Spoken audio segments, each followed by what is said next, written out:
I'm going to show you how to make these blind rivet nut securings for the kit. This is quite a well discussed issue because you can't get to the underside of all of these spots to secure it, to bolt the kit to the floor of the car.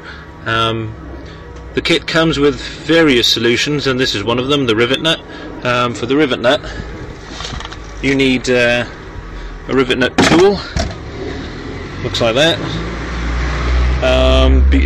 This one's quite big and needs a bit of leverage because it's an M8. This is an M8, and the size of the drill bit to make the hole for the mother nut is an M11.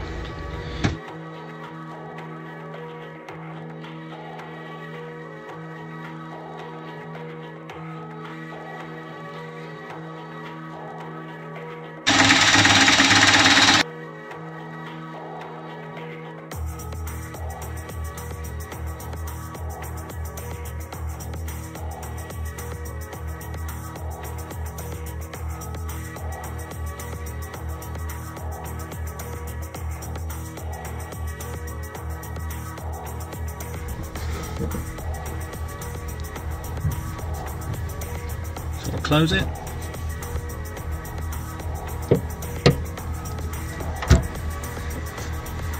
and then I'll unscrew thread, male part, and our rivet nut is set.